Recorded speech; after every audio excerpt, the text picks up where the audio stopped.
So, I want to talk to you guys some more about the GameStop uprising and the phenomena of Joker politics. So, with the GameStop uprising, we have people who want to defy the hedge funds. And so, instead of allowing hedge funds to bring a company down so that they can buy really, really cheap stock and then make a profit out of it, they will buy the stocks that the hedge funds are betting against so that they can just give it to the man, so they can piss off these big multi-billionaire elites like Steve Cohen and just stick it to them. Just piss those people off and just troll them.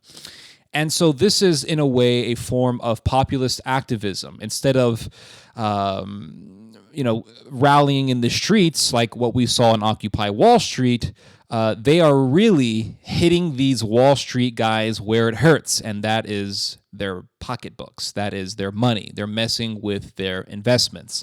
And so this is really sparking an entire movement, and it is amplifying really a political atmosphere that has been here since the Occupy Wall Street movement, which was quite vibrant over a decade ago. And this is really another escalation of Joker politics. Now, what do I mean by Joker politics? Joker politics is a term that I came up with. I use it to define this particular political phenomena, the political phenomena of the rise of populism. And if you look at some of the films of the Batman universe, be it the Tim Burton Batman, where Jack Nicholson plays Joker, or the Christopher Nolan Batman, where Heath Ledger plays Joker, or the most recent Joker played by Joaquin Phoenix, all of these Jokers, they have one thing in common, and that is they love chaos, and they love the idea of just bringing about havoc. Now, the most recent Joker, Joaquin Phoenix's Joker, this Joker is the most political, because with Jack Nicholson's Joker, it was more so just killing people. There wasn't really a political ideology in mind. It was just killing people. Jack Nicholson gives away free money, and all these people amass together in the streets of Gotham to take free money, and then Jack Nicholson's Joker has these giant balloons hovering above them, and the balloons shoot out a bunch of poisonous gas, and Joker just kills a bunch of people by gassing them to death. And then there's that really funny speech where Jack Nicholson says, "Money, money, money, who do you trust? Me? I'm giving away free money. And where is the Batman? He's at home, washing his tights." And it's a pretty hysterical scene, and you can tell that Jack Nicholson had a lot of fun doing it. But that's Tim Burton's Batman. And then you have the Heath Ledger Batman, which is the Heath Ledger Joker, which is more so, he just like Jack Nicholson's Joker, he wants chaos, he wants destruction, but there isn't exactly a political message. With the most recent Joker, played by Joaquin Phoenix, there is most definitely a populist message in the movie. There isn't exactly a strategy for, how is society going to look like after we kill all of the elites, but nonetheless, there is a populist ideology that's definitely undertoned in the film, where we have Joker hating the elites. He kills some Wall Street guys. He kills some stockbrokers, and then he kills Robert De Niro's character. And then this entire revolution just breaks out in the city of Gotham, and they want to kill all of the elites. And it's this, it's the scene that illustrates class warfare, and so that is what I'm talking about. This is a film that illustrates what I mean by Joker politics. It is the populist uprising of the so-called poor people, or the working class, against the elites, the multi-billionaires, the hedge funders, the Steve Cohens.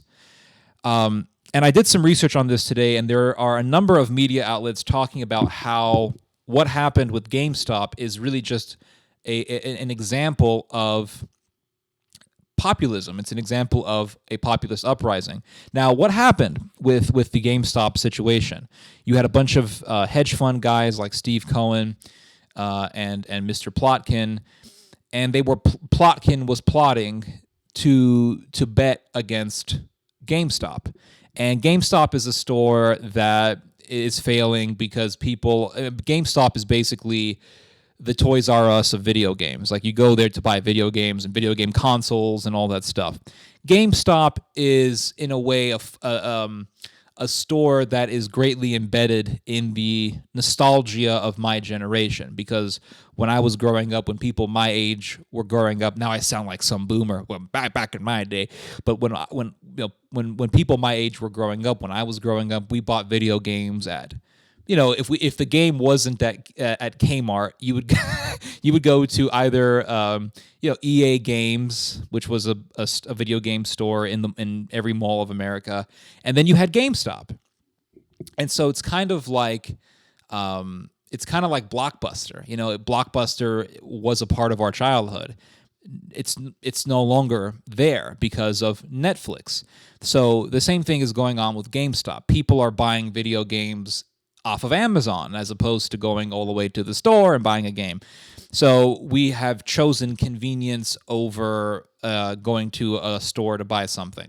And so it's dying. It's just that simple. So the big investors, the hedge funders, they know this already. They know that GameStop is a dying body. It's not exactly dead, but it's dying. It's a dying body. And they said, okay, we know GameStop's going down. Let's borrow some stock. They don't buy the stock. They borrow it. When you're doing some short selling stuff, you don't buy your stock immediately. You first borrow it. You borrow it from a hedge fund or from a trader or an investor or whatever. And the person that you borrow the stock from, they know what you're doing. They know, like, okay, you're getting a stock so you can bet against it. And they know that you're going to bring the value of the stock down, and then once you buy a bunch of stock, you bring the value of that stock back up, and then you sell it, and then you're going to make a profit. And the people that you borrow the stock from, they have to, they're going to get a piece of the money that you got. It's a business. So these hedge fund guys were like, we don't give a damn about GameStop. We don't care about your nostalgia, your millennial memories or whatever. And so these people on the internet, 4chan types, Redditors, they said, well, to hell with these elites. We're going to save our GameStop. Now, is it just a bunch of regular dudes on the internet? I'm not sure about that. I wouldn't doubt there is some funny business going on. There may be some insider trading going on. I'm not entirely sure.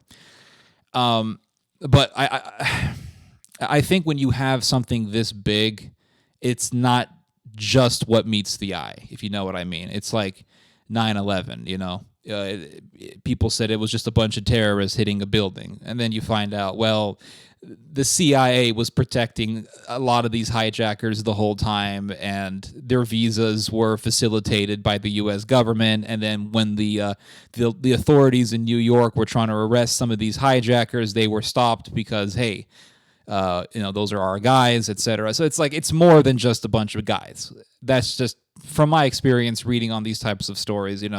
There was a big massacre in Italy back in the 1980s. 70-something people died in Bologna, which is a city in Italy. And everyone said at first, well, it was just a bunch of terrorists. They put a bomb and it killed a bunch of people. Then you find out that the people who put the bomb in the plaza where the bomb exploded, they were working with NATO. They were working with Italian intelligence. So things are never just that simple. Like, oh, it's just a bunch of guys, and they were just taking it to the man. Like, there's other things going on, most likely, but I can't exactly prove that. Maybe I'll do some research later on, and I can dig up some more information. But just from my own experience reading about big political events like this, it's never just a bunch of guys doing something. So, with that said, the big hedge fund guys who, like Steve Cohen and Mr. Plotkin, who were hoping that GameStop would crash so that they could, buy a bunch of stocks at a super cheap price, and then get the value of the stock back up so they can, sell the stock and then make a bunch of money. Those people were pissed off because the stock didn't go down. So the app that these Redditors were using, it's called Robinhood. Robinhood, which is kind of ironic because Robin Hood is a character that represents taking money from the rich to give to the poor. But Robin Hood decided to help the rich this time, the super rich. And Robin Hood said, well, you can't buy GameStop stocks anymore. You can't do it because Steve Cohen is mad. So what that revealed was that the entire financial apparatus is manipulated.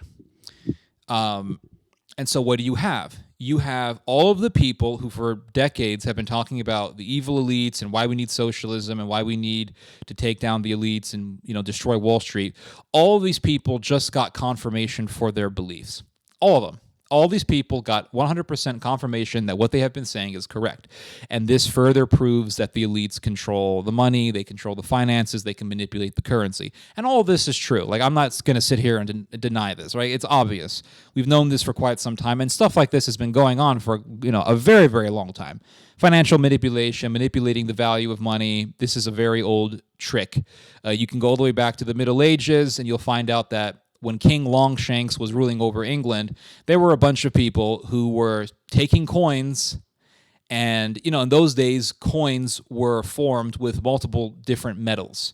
So you had lower valued metals mixed in with high valued metals, and that would determine the worth of those coins.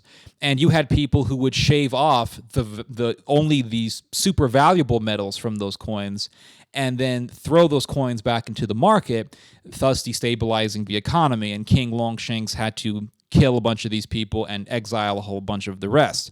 And so this sort of thing has been going on for a super long time. Even the Bible talks about people who, I think this is in the book of Jeremiah or Isaiah, I don't remember, but it talks about people who manipulate the value of the currency, they manipulate the value of the shekel, and the verse actually says shekel. I'm not adding that in there. So this is a very old thing. This is nothing new.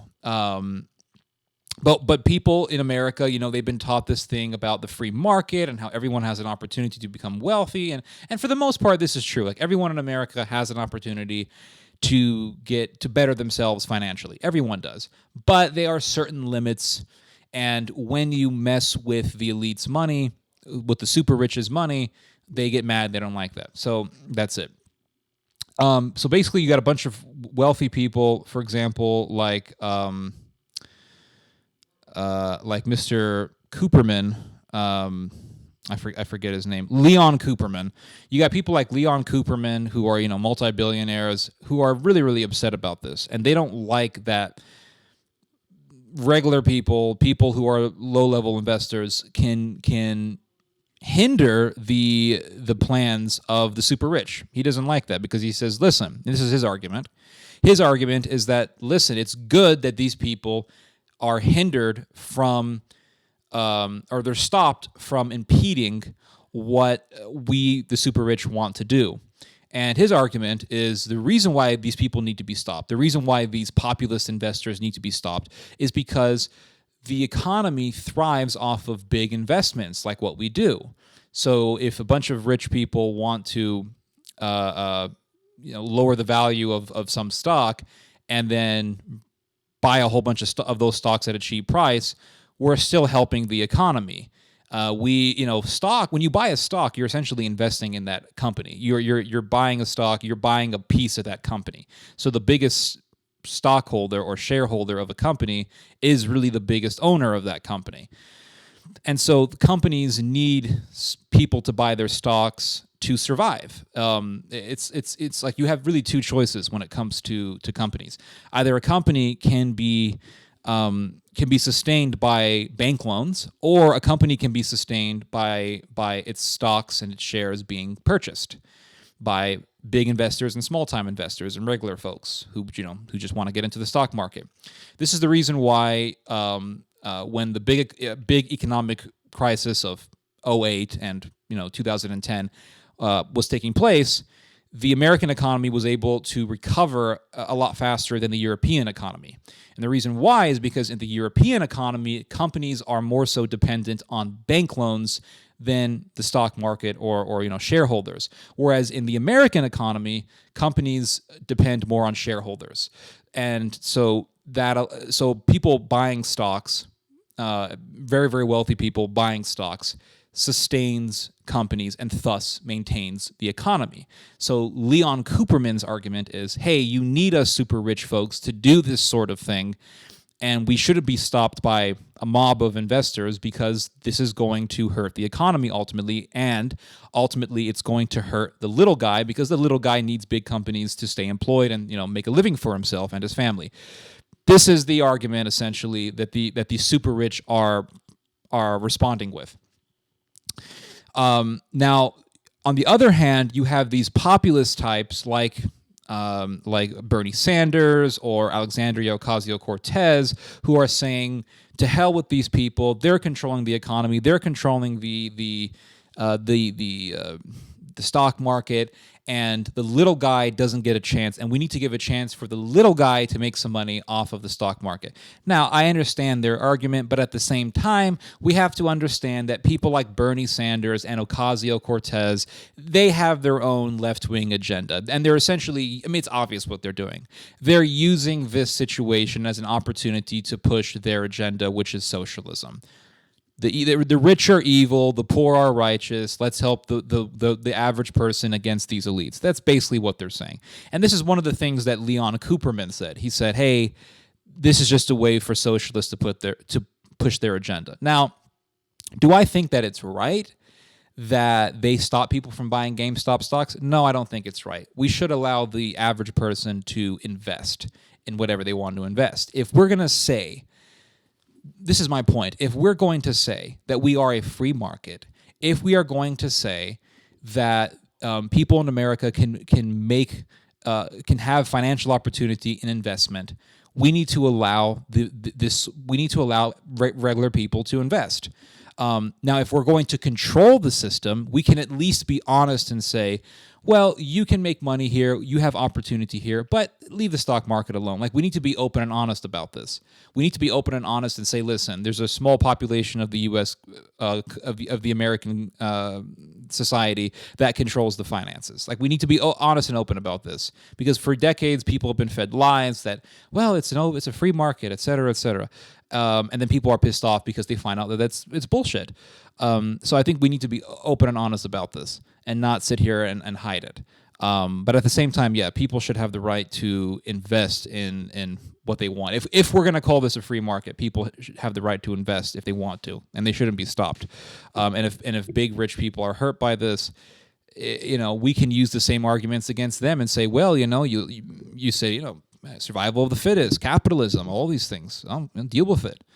It's interesting. I'll give you guys some quotes from Cortez. So Cortez, she took to Twitter and she said, quote, "This is unacceptable. We now need to know more about the Robinhood app's decision to block retail investors from purchasing stock while hedge funds are freely able to trade the stock as they see fit. As a member of the Financial Services Committee, I'd support a hearing if necessary." And then she said, "We didn't see anyone go to jail for that. We didn't see virtually anybody held accountable in any serious way." And this is an article from, I think this is from an article from Fast Company. And the article says, "The appearance of a populist revolt with GameStop felt like the first time anyone was held account," she said. Now, it's very interesting. The article from Fast Company also makes a very interesting point. It says, quote, "The whole affair has the look and feel of class warfare, as many pointed out on Twitter. This is what this is doing, what this whole GameStop situation is doing, and this is really the whole point of my video, is it's revealing that the financial apparatus is controlled by a small population of people, and thus it is revealing to people that they don't have complete freedom in the market. Thus, what this is going to do is it's going to exasperate class divisions and thus promote class warfare. That's what's happening. That's why Cortez is pushing this. That's why Bernie Sanders is talking about this, because they're trying to foment class division. And when you have class division, the idea of class warfare becomes very, very attractive. It's kind of like what happened in Russia with the socialists saying slaughter all of the landowners. In Russia, they had a people. I think they were called the Koluks. I forgot the name. But they were slaughtered. They were essentially a genocide that was done by the Bolsheviks. And I'm trying to look it up real quick. Hold on. But yeah, they were essentially like peasants who owned land. And people like Lenin said these people are parasites and they need to be destroyed. And I think they were called the Koloks or something like that. I don't remember. But Lenin essentially said, slaughter all of these people, kill all of these people. They're parasites. They hurt the poor, et cetera, et cetera. So what do we see today, especially on the left-wing side of the internet? We see a lot of hatred for landlords. We see a lot of hatred for the rich. We see a lot of calls for revolt against the elites. And so this story is going to be used to further that agenda of class warfare. And it's not only going to be seen amongst the lefties. You're going to be seeing right-wing populists also using this. In fact, I want to bring to your attention something that I found quite interesting. There's a guy by the name of William Legate. William Legate was a guy who got a bunch of money from Peter Thiel to basically drop out of college and start a startup company. And Peter Thiel, for those of you who don't know, is a multi-billionaire who funded the Trump campaign. And Thiel is all about rising up against the elites. He's all about libertarianism. That's why he's a part of the Bodrum group in Turkey, which is all about libertarianism. It's all about right-wing populism. It's all about promoting that idea. And this guy, Legate, he made some interesting points. He basically called the GameStop situation Occupy Wall Street Part 2. And he said, quote, "This is Occupy Wall Street Part 2, but this time it is on their turf, and there are real financial consequences." And then it says here, people were willing to take a risk on Trump, and now they're willing to take a risk in the markets. A lot of people just want to see the world burn. I mean, this is a line directly from Christopher Nolan's Batman, where Batman is kind of struggling on why Joker is the way he is, and the butler, Alfred, says, some people just want to see the world burn. And that's what Joker is. And that's why I call this Joker politics, because these people just want to cause chaos. And I know you're going to say, well, Ted, to hell with the hedge funders. I agree, to hell with them. I don't like these people. But at the same time, we have to think about the other side. These people who are messing with the hedge funders, are they doing so for a good cause, or are they doing so for their own benefit? Obviously, it's for their own benefit. I mean, a bunch of people made millions, and they made millions. Okay, fine. I'm not condemning them for that. But again, we have to look at the political ramifications. I'm not one of these guys who condemns people for being rich. Like, if you're rich, I don't care. We all want to make money. We all like money. Okay, stop lying. We all need money. There's nothing wrong with making money. There's nothing wrong with it at all. But at the same time, I don't really look at the fact that people are making money. I look at the political ramifications of whatever it is that's going on. And the political ramifications is exasperating class divisions and encouraging the idea of class warfare. This is what Lenin did. This is what Che Guevara did. This is what the Khmer Rouge did in Cambodia. They all wanted this idea. They loved this idea of class struggle. And that's why in Cambodia, they killed anyone who was light-skinned. I'm not talking about white people. I'm talking about Asian, Southeast Asian people who were somewhat light-skinned. They were considered the elites because if you were light-skinned, most likely you were of the higher class. And the dark-skinned people were most likely peasants. And so the peasants slaughtered the wealthy. This is what happened in Russia with the slaughter of the landowners. The French Revolution, a great example. And then you had the Puritan uprising in England, and there was some class warfare going on there. They stole property that was owned by the rich, and they tried to distribute it. Same thing, different name. So yeah, that's what this is, guys. A lot of people are looking at this story and saying, "Yeah, stick it to the man." And if you want to celebrate about this, that's fine. If you hate the elites, that's fine. I don't like Steve Cohen. I don't like any of these people. But we have to look at the political effects of this. It's like the migrant crisis. The migrant crisis, if you look at it, it was a bunch of people from Syria and a bunch of people from Africa and people from Asia and all that, and they were coming into Europe. And then you had the right-wing activists who were saying, to hell with these migrants, we don't want them here, they're going to ruin Europe. And a lot of people were looking at the Viktor Orbáns, and they were looking at the Bjorn Höckes. They were looking at these people, the Le Pens, and they were saying, "Yeah, stick it to the man. To hell with these migrants."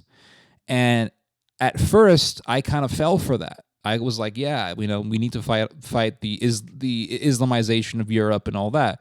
But then I started looking more into these groups, and I was like, "Hold on a second. Never mind. What's going on here?" We have to look at the political ramifications, because a lot of these anti-migrant activists are Nazis.